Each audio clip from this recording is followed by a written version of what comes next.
Hello and welcome to the Ecomodernist channel live. I'm Carl Pauls. I'm here with Gabe Ignetti, Chris Bergen, and our special guest. Andrew Revkin has written on climate change for more than 35 years, reporting from the North Pole to the White House, the Amazon rainforest to the Vatican, mostly for the New York Times. He's held positions at National Geographic and Discover magazine and won top awards in science journalism multiple times, along with a Guggenheim Fellowship. He's written books on the dawn of Earth's Anthropocene age, the history of humanity's relationship with weather and climate, the changing Arctic, global warming, and the assault on the Amazon rainforest, as well as science communication. His work includes 2 feature films and a triple Golden Globe-winning 1994 HBO movie. He founded and runs the popular Sustain What webcast on climate, sustainability, and innovation, and writes a related newsletter on Substack. Welcome, Andy. How's it going? Hey, it's great to be with you. You've written so many books about climate, including Global Warming, Understanding the Forecast back in 1992, and The Weather Illustrated History in 2018. Is this sort of a series? Is the second an update to the first? Well, the first book, which was the companion to the first museum exhibition on global warming at the Museum of Natural History in New York, was, pretty early on. I started writing my cover story on global warming was in 1988 in Discover magazine. It kind of looks familiar if you look at a lot of magazine covers today. That was 1988. And there was plenty of science, even in the 1950s. Gilbert Klass, a physicist, had already worked out pretty well the basics of greenhouse gas driven climate change, even back to 1896. So by 1992, I was writing that book. It was still, as the line said, a forecast. Really, there were some indications that you could measure the human impact on climate already. But the people like Jim Hansen, the famous climate scientist at NASA and Columbia, he was sort of an edge pusher in 1988 and 1990, 91, et cetera. Not every scientist working in the field was convinced you could already measure the human nudge to the climate system. 1988 was the year the IPCC came about. That's that Intergovernmental Panel on Climate Change that was chartered by all the nations of the world to say, keep us up to date on what's going on. And you watch their assessments. The sixth one just came out this past year. And, now it's well understood that humans are changing climate. There's lots of uncertainties. The book in 2018 was really a fun exercise. It was a book of 100 moments in our learning journey related to weather and climate. How we began to understand, humans began to understand that when storms strike, it's not the gods, that there's actual physics.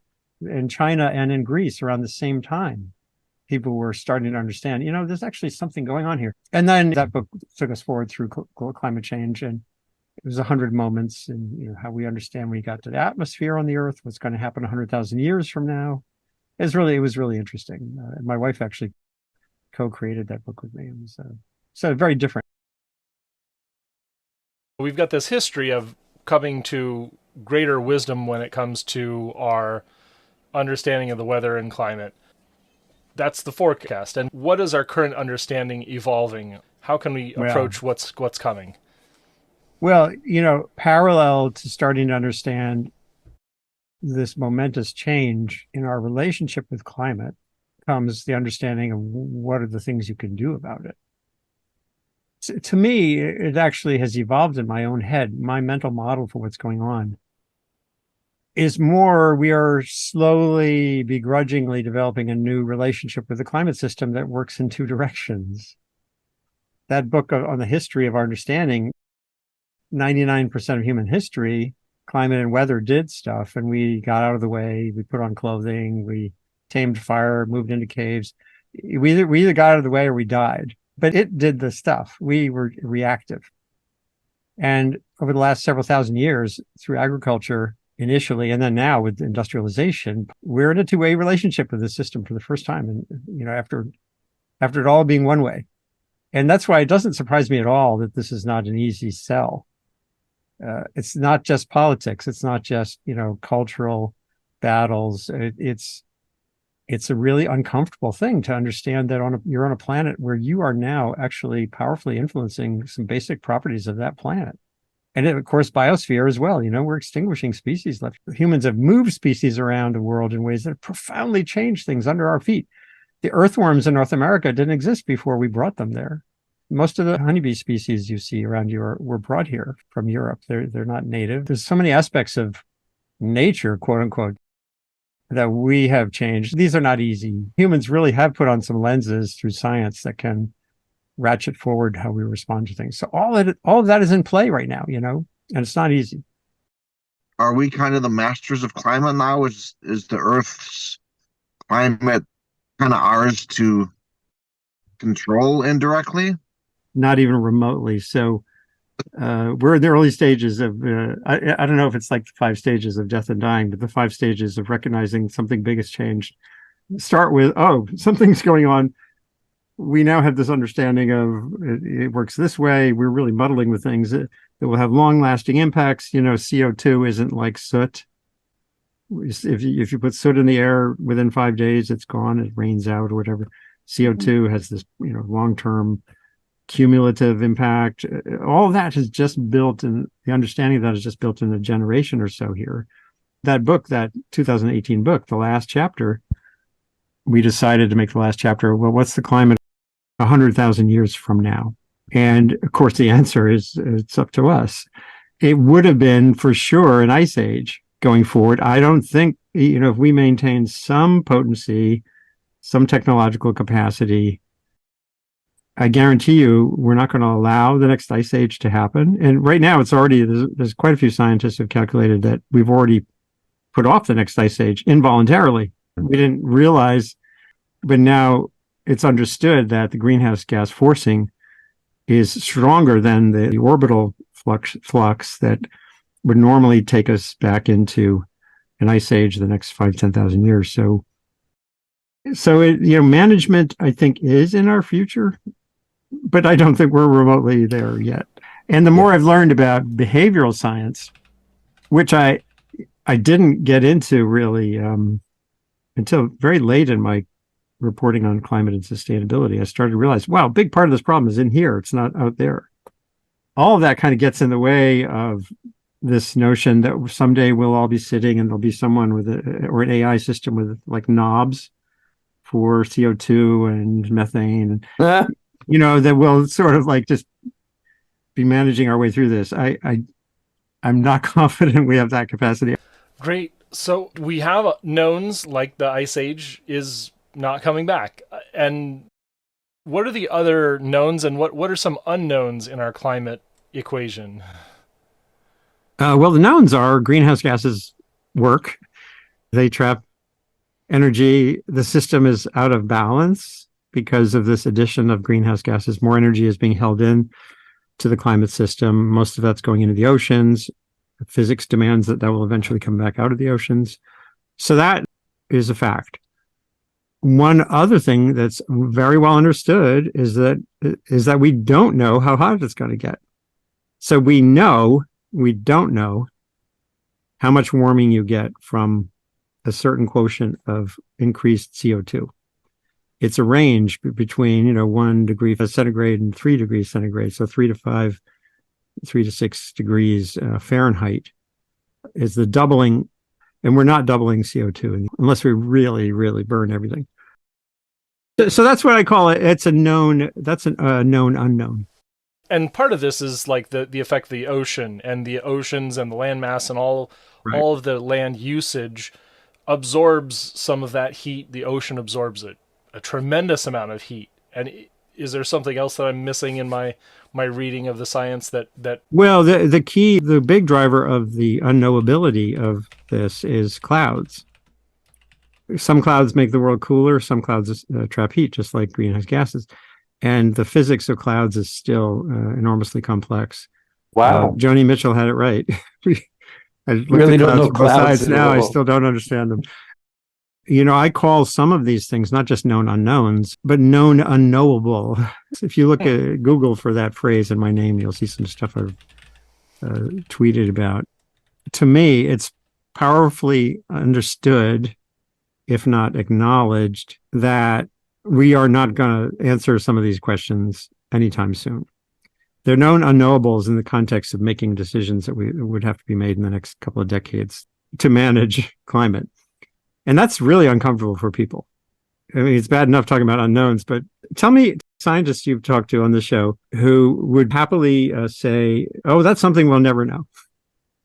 Because that just cuts against the grain of science. But if you get them in a quiet room with enough to drink, many scientists will acknowledge some of these things are known unknowables.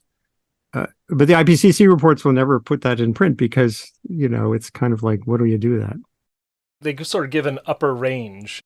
Like everyone's like, okay, we got to have a number. And there's a political process to sort of say, well, how bad could it be? I want a number on it so I know just how much money I have to spend, basically. My first 20 years on the beat, the IPCC reports generally kept saying it's a sliding system. More emissions equals more warming equals more risk. And they had graphs in these reports that showed things getting redder, hotter colors. Now, in the last 20 years, it's switched to numbers. It's like 2 degrees. So now it's 2 degrees under the climate treaty now, even 1.5 degrees C. We can't go. There's been a threshold set beyond which it's widely misinterpreted that the world comes to an end, and it's just not the way the system works. Those are political thresholds that were set. They were not science-based. But you're right, we're sort of hijacked by numbers. And as you implied too, this is becoming big business, just like oil and gas were big business. Energy is big. It's like the biggest thing people need because it relates to food, it relates to mobility, it relates to everything. It underpins everything. So, these are multi-trillion-dollar transitions if they happen. And that's all about numbers. Exactly. And, this idea of net zero is another number system that's kind of worked its way in. 10 years or so ago, scientists came up with like a budget process for climate. Well, we only can burn another 1 trillion tons of carbon before we get to 2 degrees. And so then the whole question becomes, how do you divvy that up? Who pays for mitigation? Who gets to keep emitting? And so it's all become a numbers game, much of which to me is sort of fantasy baseball. And it is a bit of shifting blame. They rarely produce actionable results, in my experience. There's a few places that have like carbon offset verification and certified credits, but mostly it is, every polluter gets to issue a number of credits because they've been polluting, and then they get to sell those, and it's shifting blame. But what's the medium failure case? Like we're going to keep going as we've said, and it will not be a solution, but we're just going to sort of linger in warm mediocrity. That's the human way. It's so interesting. The late 20th century, several big pollution problems were dealt with in a financial way. And that's why this whole system was immediately applied to carbon. Well, we did it with smokestack emissions from coal plants, the non-CO2, sulfur trading, sulfur credits. That led to problems too, because the sulfur from Midwest power plants was heading into the Northeast, into New England. And so if you had a trading system, it wasn't necessarily fair to everybody in terms of environmental impacts. With global warming, we're not going to get away from a system of credits. I think it's important for everyone to acknowledge the uncertainties, that they're very mushy. And when I think of offsets, I wrote about clean cook stoves and the idea that, if you give poor people in Guatemala a stove that burns half as much wood as it might burn, then that's a carbon credit. Those credits are awful, but at least there's some societal benefit to them as well. So women don't have to spend 2 hours collecting the wood. Maybe they spend 1 hour because it burns the wood more efficiently. So I'd say if you're going to do a carbon offset, at least look for the ones where there's palpable secondary, tertiary societal benefits. Don't count on the carbon part. And everything around us is kind of like that. Highly imperfect. But, overall, I think it's not going to go away. I think I first wrote in the New York Times, I think it was 2005, a story about carbon offsets being kind of like the church selling. There was a indulgences. Indulgences. Right. So this has been long understood, but it's not going to go away. So I do think one factor that I think can push toward better outcomes is simply the growing capacity for imposing transparency on big companies and on countries. You no longer have to rely on China to estimate how much coal they're burning. Satellite imagery of Chinese coal plants is showing us that. Using it to track like how many cars are in Walmart parking lots day by day by day, So Walmart can't hide. If there's a recession coming, you can get these signals. Even the COVID early signs in China were about parking lots in hospitals. Deforestation, for sure, much better understood now than it was before. So, a forest credit could conceivably be more reliably tracked. This sounds like a best case scenario. These observable facts will tell us whether we're headed in the right or wrong direction. But let me give you one more example. Back in 1992, the Environmental Defense Fund, EDF, was this tiny little batch of lawyers and like 3 scientists who were, litigating for clean air, for, pesticide control. And now it's a huge entity. And EDF is launching its own methane satellite. And like, if you had told me in 1992 that a small environmental group, EDF, was going to be launching its own satellite to track methane emissions, I would be laughing. So it shows you, just how technology, imposable transparency can really make things better like this. The VW scandal is another great example. The diesel computers lying in their diesel cars, that was exposed accidentally by some scientists at West Virginia University, just running the cars for an unrelated reason. And they thought something was wrong with their emissions measuring thing. And it was actually the computer in the car was lying. And that's kind of what unraveled that whole deceit. And that's just a tiny taste of what can happen. So I'm an advocate for what can academia do? What can we all do to have better systems for imposing transparency where big entities and powerful entities would rather not have it? So taking a hard left, you wrote, "The North Pole was here, puzzles and perils at the top of the world." Antarctica is in some ways more complicated than the Arctic and more impervious to climate change to a certain extent, although we're seeing signals of ocean heating around the edges of Antarctica clearly can and is having an impact on the fringing ice around the edge of that continent. The Arctic Ocean, the top of the world where I got to go in 2003, 20 years ago, landing in an airplane on the sea ice with scientists camping on the floating ice on the 2-mile deep ocean, something that you can no longer do. They ended that process in 2018 because of global warming. There's less and less ice thick enough to reliably carve a runway in. The Arctic is heating a couple times faster than the planet as a whole. You've probably heard about albedo. When you take away white ice and you have dark ocean, the sun in the summer pours in more and heats the system even more. So the Arctic is in a state of transition. As I wrote in the New York Times in 2010, Arctic shipping the Arctic is already game changed to the point where getting comfortable with the understanding that in summers it'll be mostly open ocean would be a good idea because it's not going to be ratcheted back quickly.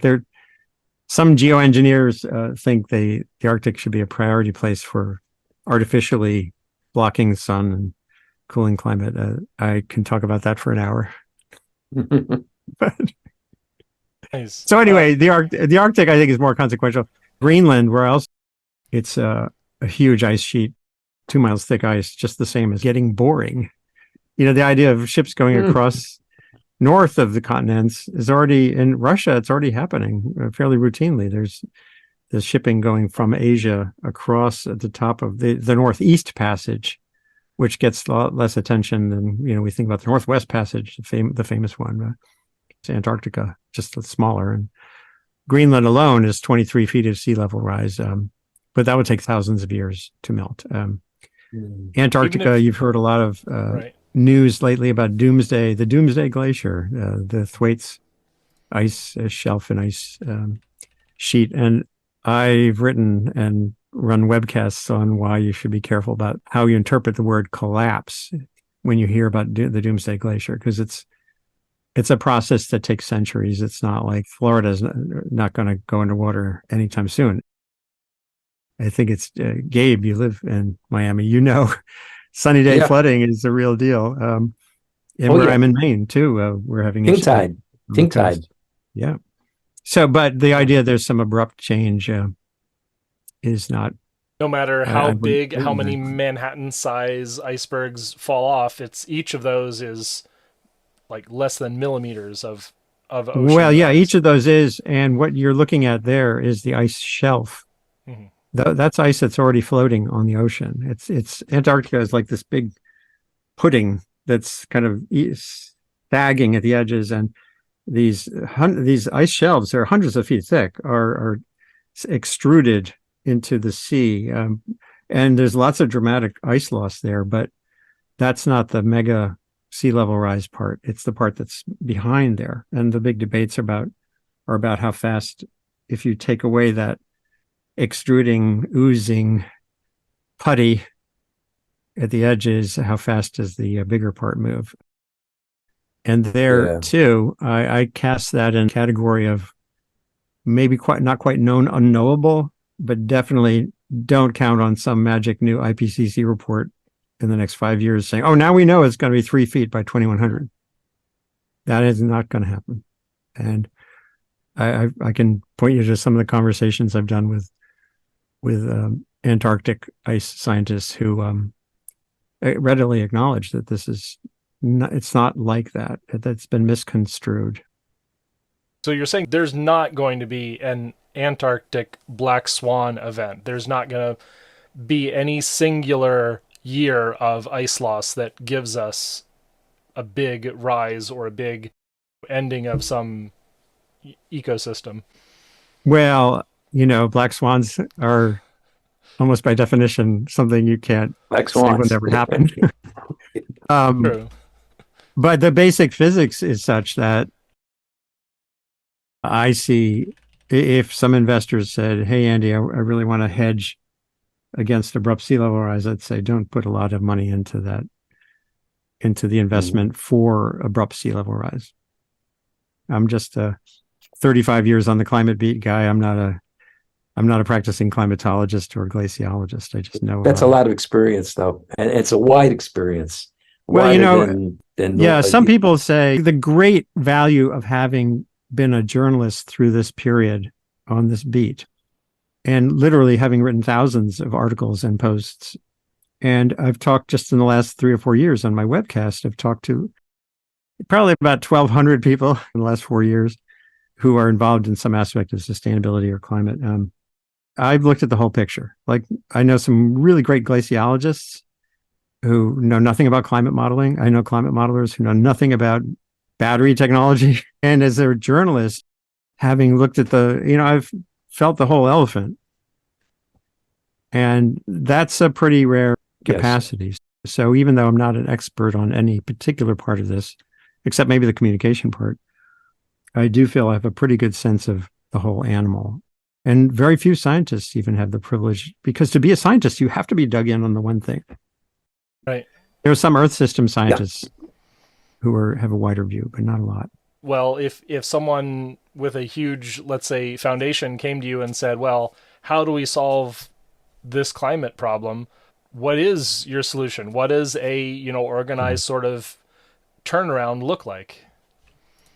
Well, it's prismatic, and that's the problem. There's no single investment. I think those who have a portfolio approach are smart. Nuclear, there are definitely opportunities that need to be pursued on the energy side. There still are big issues with batteries, to get batteries that are dispatchable and at large scale, and that get the most bang for not just the buck, but for the cadmium. So you're really maximizing the utility of all these materials we have to harness. There's tons of basic work to be done. There's still a huge role for government. 2006, I wrote a page 1 story for the New York Times on the declining basic research funding in energy in a world getting more concerned about global warming. And the recent Inflation Reduction Act and the Infrastructure Act have both pumped some money into that arena, along with deployment. It's pretty clear now that there's a big role for just deploying more solar and wind and renewables and nuclear. And in each of those arenas, you can find a way to invest that makes sense. The thing that I really worry about is that we're so hyper-focused on the emissions side, and money gravitates to energy because it's so big, that there's an underinvestment and an underappreciation of how much of the calamity story we see every day in the news is not from climate change. Actually, it's from vulnerability. And there are also really important investments and policies that can be pursued that can make a big difference. I've interviewed one of the top scientists in the world on heat and health, Christy Ebi at the University of Washington. I've had her on my show. So she's out in Seattle. She was out there when they had their heat dome. During that heat dome, and another Diana Liverman, who was in Arizona, just retired, University of Arizona, she was out there for their epic heat dome. And they both say, no one needs to die in a heat wave. Christy Ebi has said this repeatedly. Nobody needs to die in a heat wave. Even an extreme one. If you know where the elderly people are whose air conditioner is broken, if you know where homeless people tend to congregate, if you know farm workers are more vulnerable, you have things that you can do right now that can make a much smoother ride through these extreme events, whether or not they're related to climate change. And that is not adequately understood. That's the story I've really focused on my Substack recently. Vulnerability reduction can and should happen with or without climate change. You could have Greta Thunberg and Al Gore in charge of the world tomorrow, and that doesn't stop heat waves and it doesn't stop flash floods. But you do know, well, who's in harm's way. And then you absolutely know, like California has built insane vulnerability, houses built in the middle of the woods in the last century, which was weirdly wet. Climate science goes back in time too. And there are tons of studies show that the California climate is fundamentally much drier historically than it has been when California that we know came to be, between 1900 and 2000. And so a lot of what we've seen lately is a return to a climate that was there always. And even the heavy downpours, the atmospheric rivers, having a sort of a drought climate with the occasional atmospheric rivers is that's California. You could say, yeah, global warming's in there. Yeah, sure. I've written about it for 35 years. It matters. But if you're vulnerable to flash flooding, if you're vulnerable to drought, don't think that Gavin Newsom making it all about global warming is going to solve California's problems. So and that's all about zoning. Well, you're seeing it now with insurance. Insurance companies for complicated reasons, not just climate change, are pulling out of California for homeowners and stuff. But you can have building codes. Boulder County, Colorado, had those horrific fires 2 Decembers ago that were lost. Those fires were marginally ascribable to global warming. Lots of elements there that were just there in the system. And what you had was these towns that grew up on the plains, down, not in the Rocky Mountain forests. And people kind of thought, oh, we're out here on the grasslands, we don't have to worry about fire codes. But grass burns and high winds carry flames, high speeds, long distances.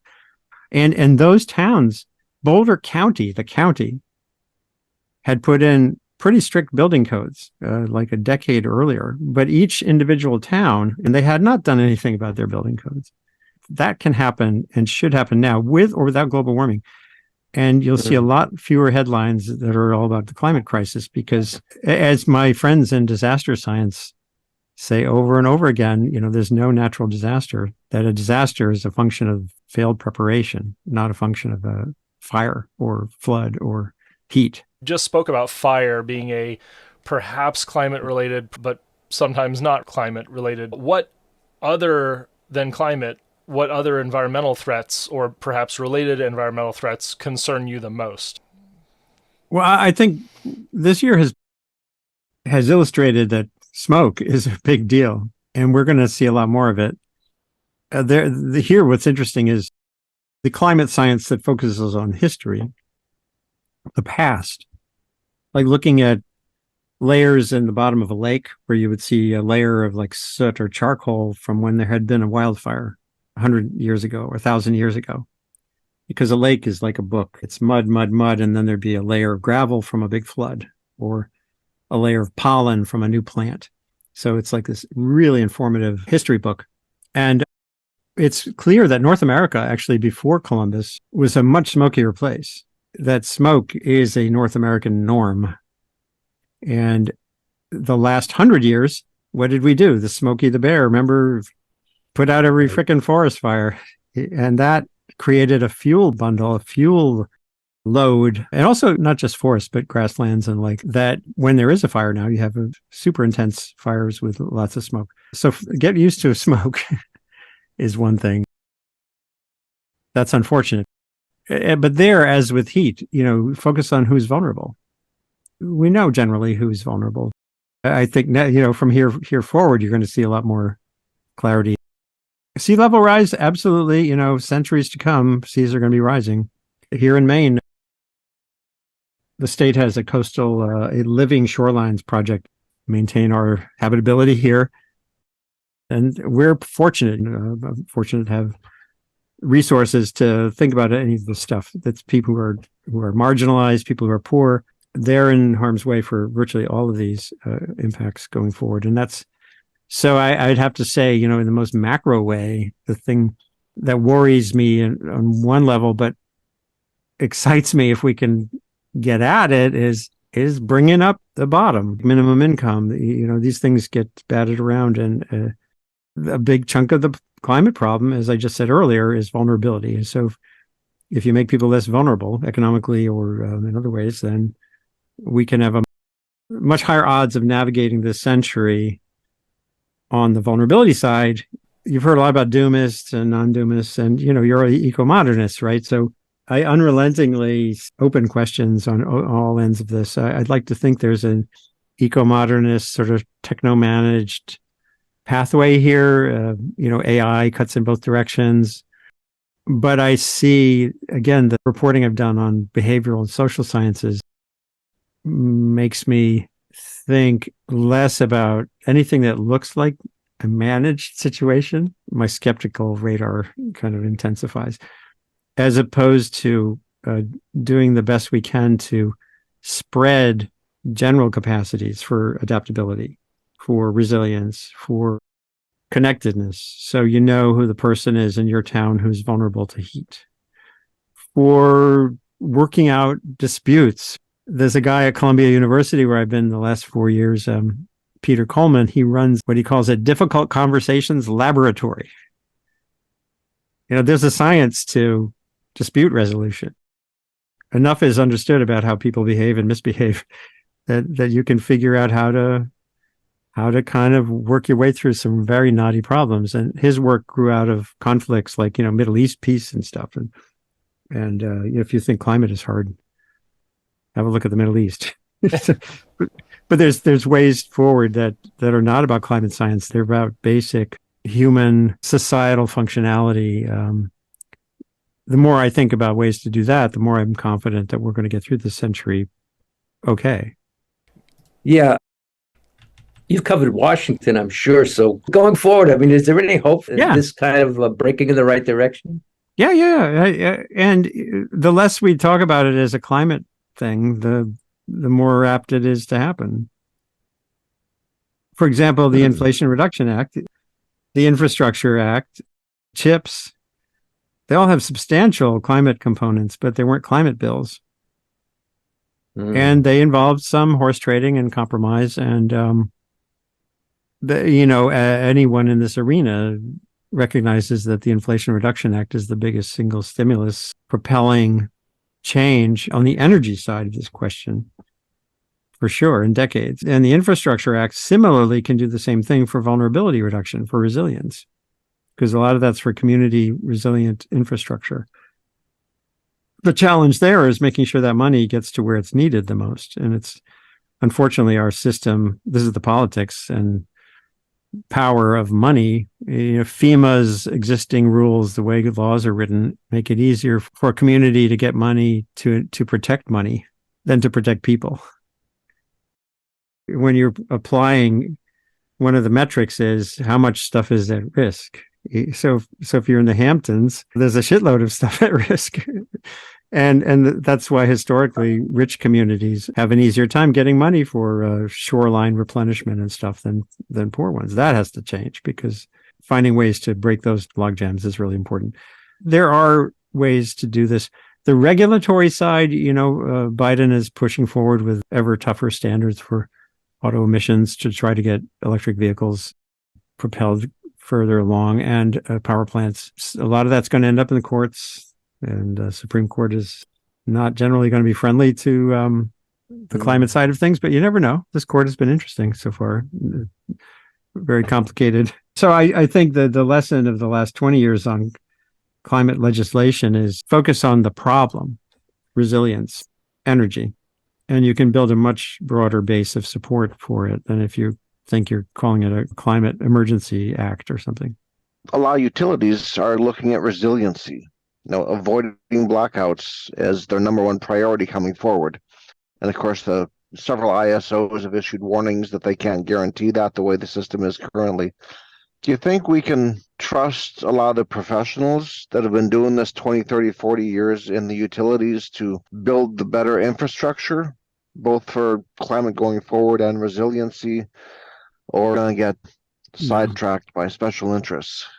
I'm not confident there.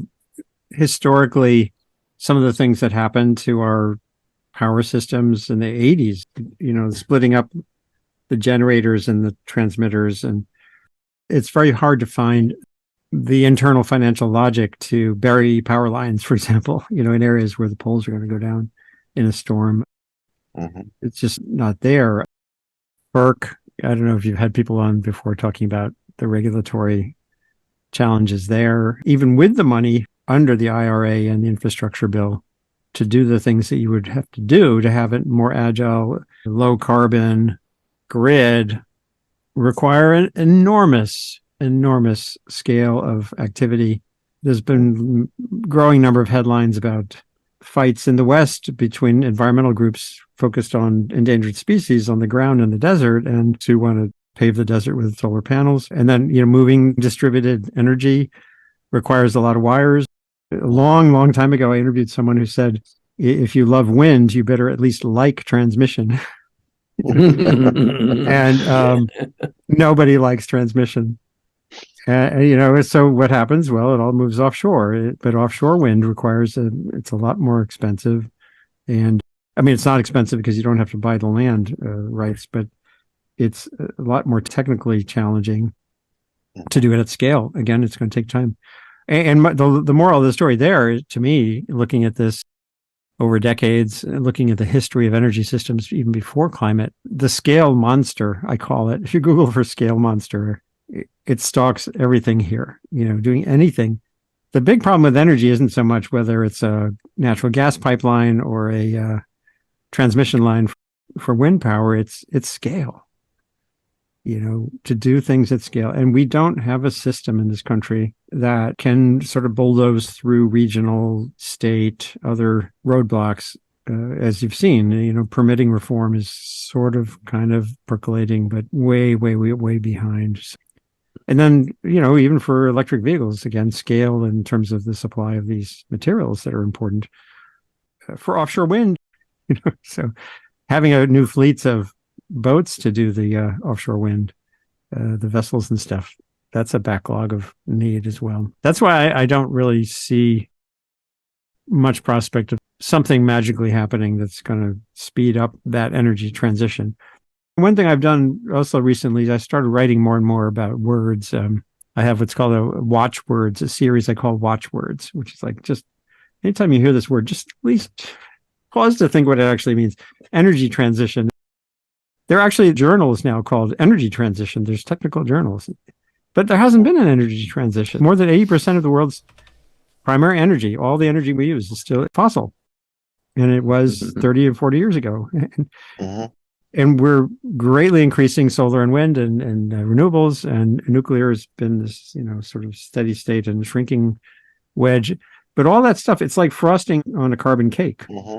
And that carbon cake keeps getting bigger and bigger, especially because poor countries want to get richer. And if they have fossil fuels, who are we to tell a country with scant energy options that they no longer can do what we did for 100 years? And so it's the energy transition even is a term that needs to be inspected anytime someone. Right.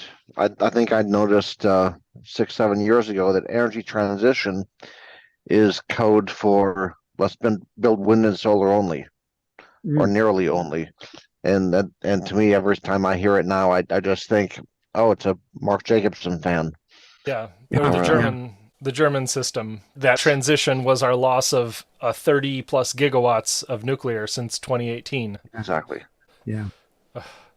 So, we could talk about, nuclear is the whole, I lived for 30 something years within about 10 miles of the Indian Point nuclear power plant on the Hudson River.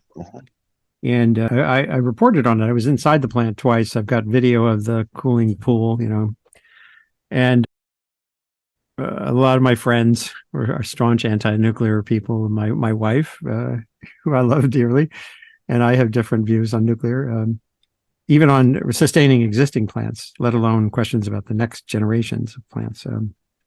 And right now there's these big arguments right now about the tritiated water from the decommissioning of Indian Point, which is being closed. And over in Fukushima, they have to release this water. The water is totally safe. It's being released at levels that are like below background. Yeah. It's really, so, but the it's politics. Like superstition. It's like superstition. Yeah, modern but day it's superstition.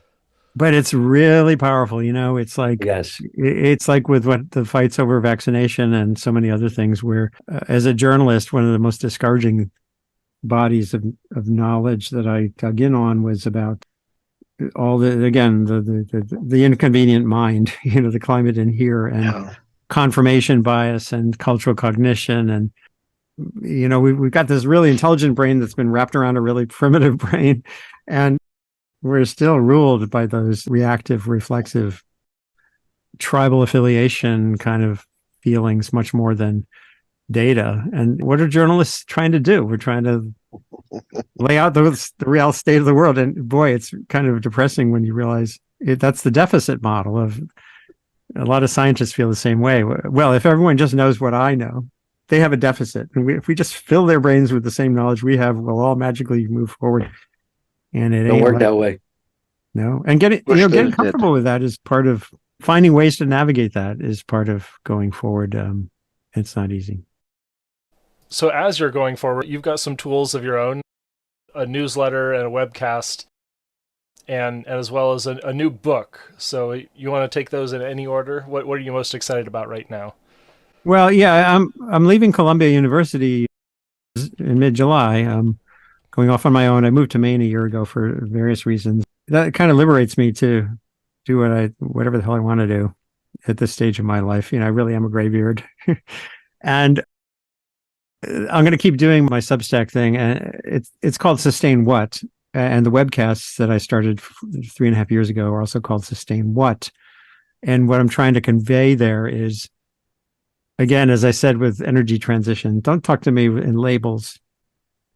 Let's have a conversation that includes questions. So you say you want sustainability. I say sustain what? How many species? How hot? And okay, so you say you want all clean energy. How much of that can you really do with this, that, or the other? Let's have a conversation and find common ground as opposed to just doing the debate model. So what I try to do in my webcasts is to drive conversation, not in a debatey way, but in a way that sort of reveals pathways in a very murky, complicated information environment. The last thing I want to do is write a book that's going to be out of date next week. But I think what I can do now, having been a journalist this is my 40th year in journalism, the traits of good journalism are like science, the underpinnings of science are powerful tools for science is a powerful tool for understanding, getting to the roots of what we know and don't know. Journalism is similar, but that doesn't necessarily magically solve the world's problems. And so the question is, to me, what are some general principles for how to relate to other people, how to build a community that's cohesive, more cohesive, how to avoid pinch points? I think, the big world, at either the level of like Russia and the United States or the level of a family or relationship, dealing with pinch points, those cruxes, points when things are poised to go really badly, is a key thing. So I'm just going to do a book about what are some general principles for how to navigate this kind of environment. It might take a couple of years, but that's the general idea. Great. Any closing thoughts? In closing, when you're poised to be in an argument with somebody over nuclear power, GMOs, AI, whatever, a good starting point is doing what my old friend Pete Seeger used to do, and hold your hand to your ear and do some active listening first. I play music too, and I've played with Pete for 20 years, and always in his shows he would like stop and say, "I don't hear you listen. I don't hear you singing." So finding ways to have cogent conversations, respectful conversations, not expecting everything to be smooth, and the goal of conversation is to agree on everything. It's to cooperate, but you can cooperate from points of disagreement too, and that's a good way to go forward. And so don't say sustain this, say sustain what, and I think we can head towards some good outcomes. Wonderful. Well, thank you so much, Andy, for being on our program today. This has been the Ecomodernist Channel Live. You can check us out every Sunday at 11 a.m. Pacific, 2 p.m. Eastern. This is on Twitch at Soyaddle. It's on YouTube at the Ecomodernist Channel. That's at Ecomodernist1 on YouTube. And as well on many other different video streaming services, as well as at Facebook at the Ecomodernist Society of North America. We are now an official 501c3 nonprofit. You can donate to us by visiting our website, esna.earth. Thank you so much. Remember, missions first, peace and justice will follow.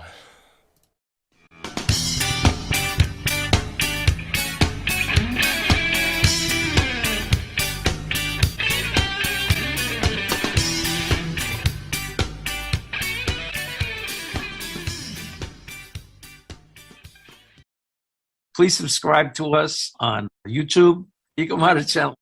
Also to subscribe to us on Twitter and Facebook, Ecomodernist Society of North America.